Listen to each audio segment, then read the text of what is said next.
मेरे प्यारे बच्चों, क्या आप लोग भी हो क्लास 10th में और 2026 में देने वाले हो अपना विज्ञान का पेपर। तो इसीलिए देखो मैं एक वायरल पेपर लेकर के आ गया हूँ जिसका कोड है हमारा 800 EL। पेपर देने जाना, अपना कोड वोड वगैरह सब कुछ देख लेना, क्योंकि ये एक रियल पेपर है और हमारा 25 फरवरी को जितने भी बच्चों का पेपर है, साइंस का पेपर है, तो उनके लिए सबसे ज़्यादा महत्वपूर्ण वीडियो होने वाली है। देखो मैं आज की इस क्लास में आप लोगों को बताने वाला हूँ विज्ञान का एक वायरल पेपर।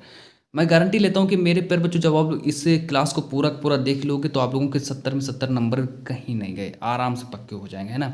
और इस क्लास को आप लोग पूरा का पूरा देख लेना, मेरी गारंटी है 100% आप लोग अपने पूरे पूरे नंबर लाओगे। ये हमारा 801 EL का वायरल पेपर है। अब देखो यहाँ पर अपना अनुक्रमांक लिखना है, यहाँ पर अपना नाम लिख देना है, पूरा का पूरा काम आप लोगों को कर देना है। ये देखो हमारा समय 3 घंटे 15 मिनट का हमारा समय भी दिया है। अब मैं पेपर आप लोगों को पूरा का पूरा दिखा देता हूँ। ये देखो आप लोगों का निर्देश है, निर्देश वगैरह सब लोग आप लोग अपना पढ़ लेना, है ना। ये निर्देश है आप लोगों का, तो निर्देश आप लोग तो अपना पढ़ ही सकते हो। अब निर्देश पढ़ने के बाद फिर हम बात करते हैं यहाँ से। अब हम स्टार्ट हो जाते हैं। यहाँ पर हमारे देखो खंड आ और बहुविकल्पी प्रश्न उपभाग एक, पूरा का पूरा मेरे पर जो पेपर फंसेगा 100% रियल आप लोगों का पेपर है ना। बस पूरा आप लोग तैयार कर लो इस पेपर को। चलो देखो, अब मैं यहाँ पर पहले प्रश्न की ओर बढ़ता हूँ। पहला प्रश्न कहता है कि दूरदृष्टि दोष के कारण प्रतिबिंब कहाँ बनता है। पेपर में 1 नंबर का प्रश्न आएगा, है ना, कि दूरदृष्टि दोष के कारण प्रतिबिंब जो होता है वो कहाँ बनता है। तो पेपर में 1 नंबर का प्रश्न आएगा ये वाला। तो अगर हम बात करें कि दूरदृष्टि दोष के कारण प्रतिबिंब जो होता है वो इसको रेटिना से पीछे बनता है, तो हमेशा आप लोगों को सही करना है कि दूरदृष्टि दोष के कारण प्रतिबिंब हमारा हमारा कहाँ बनता है, तो रेटिना से पीछे बनता है। आप लोगों को याद रखना है, सी ऑप्शन इसका सही हो जाएगा, है ना। ये हमारा 801 EL का पेपर है। अब चलो आगे देखो बात करते हैं। प्रश्न नंबर जो मेरा अगला है, प्रश्न नंबर दूसरा कहता है कि एक लेंस की क्षमता +1 डायोप्टर है। एक लेंस की क्षमता कितनी है, एक लेंस की क्षमता +1 डायोप्टर है, उसकी फोकस दूरी कितनी होगी। तो प्यारे बच्चों 1 नंबर का प्रश्न ये भी आएगा। पूरा का पूरा पेपर तैयार कर लो, है ना। और मैं इसका PDF भी आप लोगों को देने वाला हूँ ताकि आप लोगों की तैयारी और अच्छी हो जाए। PDF भी इसकी मैं आप लोगों के पास सेंड कर दूंगा। अब चलो आगे देखो कि एक लेंस की क्षमता +1 डायोप्टर है, इसकी फोकस दूरी कितनी होगी। 1 नंबर का प्रश्न ये भी आएगा। अच्छा, एक इसकी +1 डायोप्टर है तो इसका राइट आंसर हो जाएगा 100 सेंटीमीटर, यानी कि इसका B ऑप्शन सही हो जाएगा। अब प्रश्न नंबर 3 को देखेंगे। ये भी देखो हमारा 1 ही नंबर का आएगा कि मनुष्य के स्वस्थ नेत्र में प्रतिबिंब कहाँ बनता है। मनुष्य के स्वस्थ नेत्र में प्रतिबिंब कहाँ बनता है। अब देखो A ऑप्शन दिया रेटिना पर बनता है, B ऑप्शन दिया है रेटिना से आगे बनता है, C ऑप्शन दिया रेटिना से पीछे बनता है, D ऑप्शन दिया अनंत पर बनता है। मनुष्य के स्वस्थ नेत्र के लिए प्रतिबिंब कहाँ बनता है, तो तीसरे का ऑप्शन हो जाएगा D ऑप्शन इसका सही हो जाएगा। प्रश्न नंबर 3 का राइट आंसर D ऑप्शन सही हो जाएगा। अब चलो आगे बात करते हैं। प्रश्न नंबर मेरा अगला देखो, प्रश्न नंबर 4।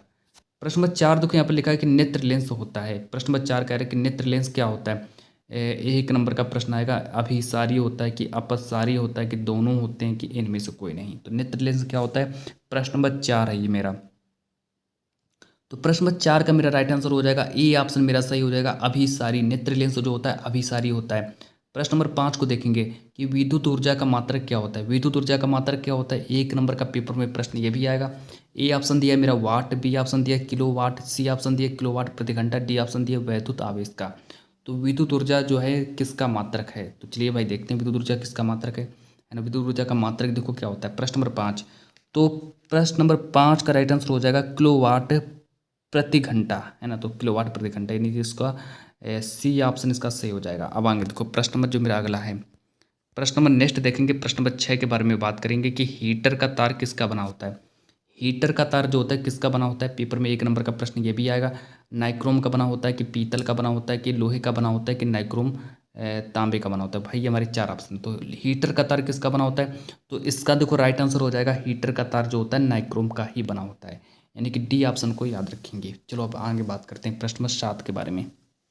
प्रश्न नंबर 7 को देखेंगे कि डायनमो उत्पन्न करता है। डायनमो देखो क्या उत्पन्न करता है, तो ये भी हमारा 1 ही नंबर का आएगा कि डायनमो क्या उत्पन्न करता है, आवेश उत्पन्न करता है कि विद्युत वाहक बल उत्पन्न करता है कि वैद्युत क्षेत्र उत्पन्न करता है कि चुंबकीय क्षेत्र उत्पन्न करता है। तो भाई बताइए डायनमो क्या उत्पन्न करता है, ये हमारा प्रश्न नंबर 7 है। तो प्रश्न नंबर 7 का देखो यहाँ पर राइट आंसर हो जाएगा विद्युत वाहक बल। तो डायनमो जो होता है विद्युत वाहक बल उत्पन्न करता है, इसका C ऑप्शन सही हो जाएगा। अब अगर हम आगे बात करें उपभाग दूसरा, अब यहाँ से देखो मेरा उपभाग 2 हमारे यहाँ से स्टार्ट हो जाता है, जो कि 1 नंबर वाले उपभाग दूसरा हमारे यहाँ से स्टार्ट हो जाता है। प्रश्न नंबर 8 देखो मेरा कह रहा है कि निम्नलिखित में से अम्लीय ऑक्साइड कौन सा है। कह रहा है कि निम्नलिखित में से अम्लीय ऑक्साइड है ए ऑप्शन दिया मेरा L2O3, बी ऑप्शन दिया K2O, सी ऑप्शन दिया MgO, डी ऑप्शन दिया P2O5। ये हमारे देखो 4 ऑप्शन है, लेकिन प्रश्न नंबर 8 का जो राइट आंसर हो जाएगा P2O5 को सही करेंगे, यानी कि डी ऑप्शन इसका सही हो जाएगा, है ना। तो आप लोगों को डी ऑप्शन को ही सही करना है। अब चलो आगे देखो, प्रश्न नंबर 9 के बारे में बात करते हैं कि निम्न में से कौन सी धातु ठंडे जल से हाइड्रोजन गैस निकालती है। मतलब कि हमें उससे ऐसी कौन सी धातु है जो कि ठंडे जल से हाइड्रोजन गैस को निकालती है। तांबा दिया है, सोना दिया है, पोटेशियम दिया है, एल्यूमिनियम दिया है, लेकिन इसका प्रश्न नंबर 9 का राइट आंसर हो जाएगा पोटेशियम को सही करेंगे, नहीं कि सी ऑप्शन इसका सही हो जाएगा। अब चलो आगे बात करते हैं। प्रश्न नंबर जो मेरा अगला है प्रश्न नंबर 10। प्रश्न नंबर 10 देखो यहाँ पर लिखा है कि जर्मन सिल्वर में कौन सी धातु नहीं होती है। जर्मन सिल्वर में कौन सी धातु नहीं होती है, तो जर्मन सिल्वर में एजी धातु नहीं होती, तो आप लोगों को एजी को सही करना है। प्रश्न नंबर 11 देखेंगे कि एल्यूमिनियम का प्रमुख अयस्क क्या होता है, 1 नंबर का आएगा। अच्छा, एल्यूमिनियम का प्रमुख अयस्क क्या होता है, तो प्यारे बच्चों आप लोगों को सही करना है बॉक्साइट, हमारा राइट आंसर हो जाएगा, बॉक्साइट मेरा सही हो जाएगा। चलो मैं आगे बात करता हूँ। प्रश्न नंबर जो मेरा अगला है प्रश्न नंबर 12। प्रश्न नंबर 12 देखो यहाँ पर लिखा है कि अमलगम होते हैं। अमलगम क्या होता है, 1 नंबर का पेपर में आएगा।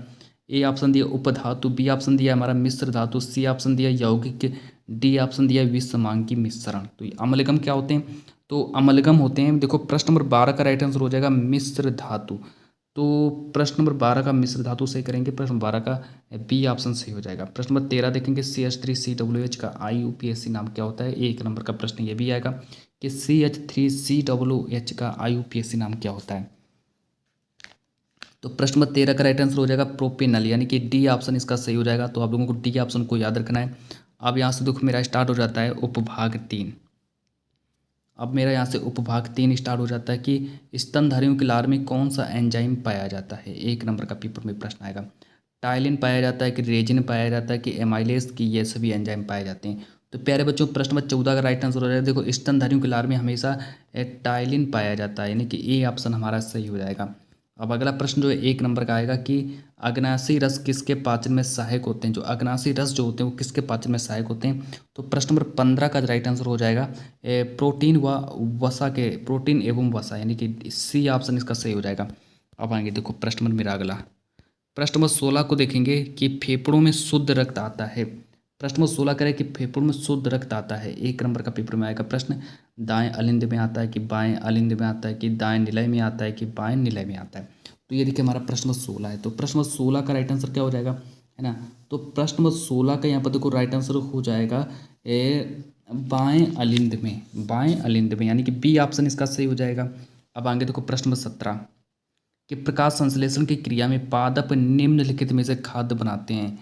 तो प्रोटीन बनाते हैं कि मंड बनाते हैं कि वसा बनाते हैं कि क्लोरोफिल बनाते हैं, तो इसका राइट आंसर हो जाएगा मंड बनाते हैं, सी ऑप्शन इसका सही करेंगे।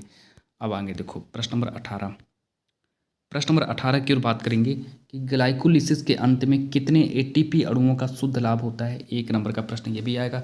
तो प्रश्न नंबर 18 कह रहा है कि ग्लाइकोलिसिस के अंत में कितने एटीपी अणुओं का लाभ होता है, मतलब कि कितने एटीपी अणुओं का लाभ होता है। ए ऑप्शन दिया 2 अणुओं का लाभ होता है कि 0 अणुओं का लाभ होता है कि 4 अणुओं का लाभ होता है कि 8 अणुओं का लाभ होता है। ये हमारा प्रश्न नंबर 18 है, लेकिन प्रश्न नंबर 18 का राइट आंसर हो जाएगा 8 अणुओं का लाभ होता है, इसका डी ऑप्शन सही हो जाएगा। प्रश्न नंबर 19 को देखेंगे पतझड़ से संबंधित हार्मोन कौन सा होता है। ये हमारा प्रश्न नंबर 19 है, पतझड़ से संबंधित हमें उस हार्मोन्स का नाम बताना है जो कि पतझड़ से संबंधित होता है। तो प्रश्न नंबर 19 देखेंगे ए ऑप्शन दिया मेरा ऑक्सिन, बी ऑप्शन दिया जिब्रेलिन, सी ऑप्शन दिया एब्सिसिक अम्ल, डी ऑप्शन एथिलीन। तो भाई प्रश्न नंबर 19 का राइट आंसर क्या हो जाएगा, है ना, ऑक्सिन हमारा राइट आंसर हो जाएगा, यानी कि ए ऑप्शन इसका सही हो जाएगा। चलो आगे देखो प्रश्न नंबर 20। प्रश्न नंबर 20 देखो यहाँ पे लिखा केवल नर में पाई जाने वाली ग्रंथि कौन सी है, 1 नंबर का पेपर में आएगा।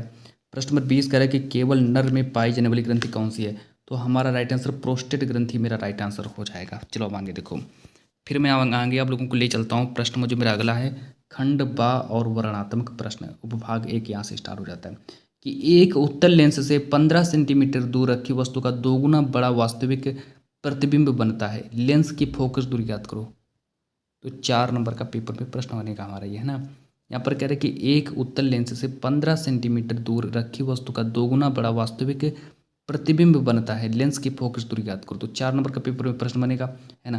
तो यहाँ से देखो हमारा फिजिक्स, सबसे पहले हम फिजिक्स के बारे में बात करेंगे। फिजिक्स हमारे यहाँ से स्टार्ट हो जाता है। अब चलो मैं आगे ले चलता हूँ। प्रश्न नंबर दो, देखो 4 नंबर का आएगा। अब नेक्स्ट देखो, वो भी प्रश्न मेरा 4 ही नंबर का आएगा। देखो, सड़कों पर लगे लैंप के ऊपर किस प्रकार के दर्पण का उपयोग होता है, इस दर्पण का एक उपयोग लिखिए। तो 4 नंबर का ये भी आएगा। अब प्रश्न नंबर 3 कह रहे कि ओम के नियम को परिभाषित कीजिए। 4 नंबर का ये भी आएगा। प्रश्न नंबर 4 कह रहे कि एक जनित्र से आप क्या समझते हैं, दिष्ट धारा एवं प्रत्यवर्ती धारा के जनित्र के बीच क्या अंतर है। ये भी हमारा अथवा करके 6 नंबर का आएगा। कि विद्युत चुम्बकीय प्रेरण से क्या तात्पर्य है, प्रेरित विद्युत भाग बल को परिभाषित कीजिए। तो ये देखिए हमारे भौतिक विज्ञान के प्रश्न हो गए, है ना। ये हमारा उपभाग 1 में भौतिक विज्ञान के प्रश्न पूछे गए थे। अब यहाँ से मेरा उपभाग 2 स्टार्ट हो जाता है कि खाने के सोडे का रासायनिक नाम और अणु सूत्र लिखिए, इसके बनाने की केवल रासायनिक अभिक्रिया लिखिए। तो 4 नंबर का पेपर में ये प्रश्न आएगा। अब प्रश्न नंबर 6 कहता है कि जिंक धातु के सल्फाइड अयस्क में से धातु निष्कर्षण का रासायनिक समीकरण देते हुए वर्णन कीजिए। तो भाई 4 नंबर का ये भी आएगा।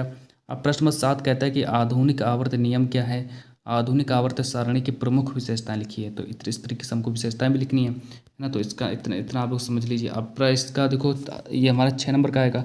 एक अथवा करके लिखा कि एसिटिक अम्ल के 3 रासायनिक गुणों की अभिक्रिया लिखिए, इसका एक उपयोग भी लिखना है। तो ये हमारा उपभाग अब 3 यहाँ से स्टार्ट हो जाता है। उपभाग 3 वाले प्रश्न देख लो कि आत्सन क्या होता है, प्रकाश अनुवर्तन में आत्सन के कार्यों का वर्णन करो। 4 नंबर का पेपर में आएगा। और प्रश्न नंबर 9 कहता है कि काय के जनन क्या होता है, इसमें भाग लेने वाले पादप अंगों के नाम तथा उदाहरण लिखिए। तो भाई उदाहरण भी लिखना है, पादप अंगों के नाम लिखना है। 4 नंबर का आएगा।